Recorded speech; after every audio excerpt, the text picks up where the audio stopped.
Audio क्रमांक 26, पुस्तक code H_SN_09।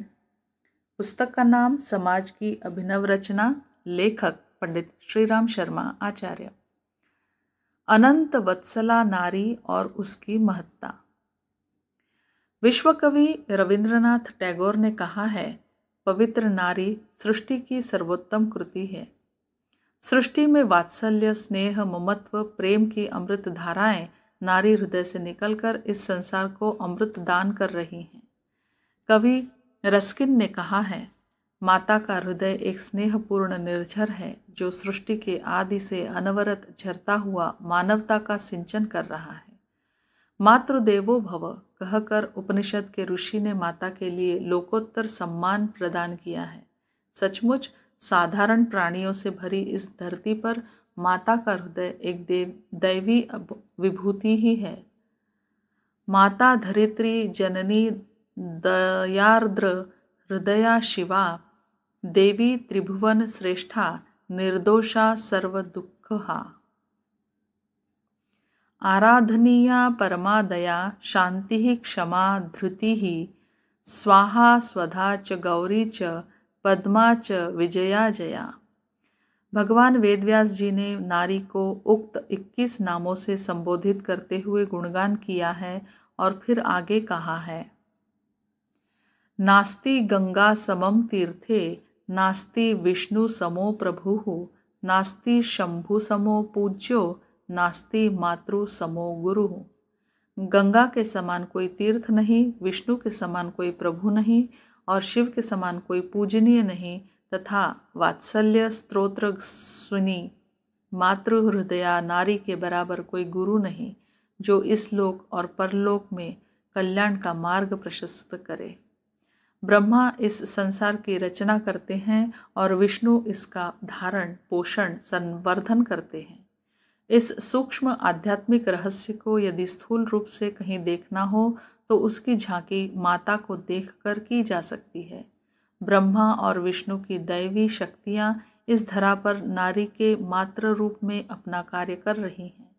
इसी की अनुभूति के आधार पर शास्त्रकार ने कहा है, या देवी सर्वभूतेषु मातृरूपेण संस्थिता, नमस्तस्यै नमस्तस्यै नमस्तस्यै नमो नमः। संसार की रचना, उसका धारण पोषण करने वाली दैवी शक्ति इस स्थूल संसार में नारी के मातृ रूप में ही स्थित हो अपना कार्य कर रही है।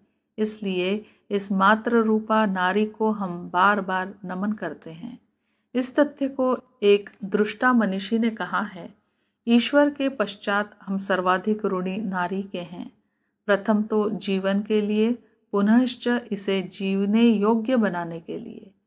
तात्पर्य यह है कि मनुष्य जीवन की सभी संभावनाओं के मूल में माँ की असीम प्यार, उसका त्याग, उसकी महान सेवाएं ही निहित हैं। नारी जाति की इस महानता, उसके मानव जाति के प्रति महान ऋण को देखते हुए बहुत पहले से ही मनुष्य ने इसको आदर, पूजा का पात्र समझा और उसका समुचित आदर सत्कार किया। काली, सरस्वती, लक्ष्मी तथा अन्य देवी शक्तियों के रूप में नारी का पूजन उसके उच्च सम्मान के लिए ही किया गया। नारी माँ के रूप में बच्चे की आदि गुरु हैं। जननी को विभिन्न विषयों में जो शिक्षा अनुभव प्राप्त होता है वही बच्चे के जीवन में प्रभाव डालता है। जननी के उच्चारण, उसकी भाषा से ही वह भाषा ज्ञान प्राप्त करता है जो जीवन भर के भाषा ज्ञान का मूलाधार होता है। इसी तरह बच्चे की शिक्षा दीक्षा उसे योग्य बनाने की नींव जननी ही लगाती है। उसी नींव पर बालक के संपूर्ण जीवन की योग्यता, शिक्षा, ज्ञान का महल खड़ा होता है। माँ का कर्तव्य केवल स्तनपान या स्नेहदान तक ही नहीं है, अपितु इसके साथ ही वह बच्चे को जीवन में विकसित होने, उत्कर्ष की ओर बढ़ने के लिए एक तरह की सूक्ष्म शक्ति प्रेरणा भी देती है। माँ द्वारा कही गई उच्च आदर्श, त्याग की कथाएं, उपदेश, साधारण भाषा में दिया गया ज्ञान भी बालक के जीवन में ऐसा प्रभाव डालता है जो जीवन भर बड़ी बड़ी पुस्तकों को पढ़कर बड़ी बड़ी डिग्रियां प्राप्त करके भी नहीं मिलता।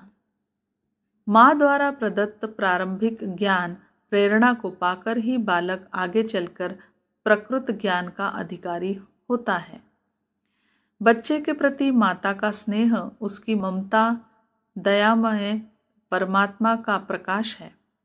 शिशु के प्रति मातृ हृदय में उमड़ता हुआ स्नेह प्रकृति की ओर से जीवन रक्षा के लिए ईश्वरीय देन है।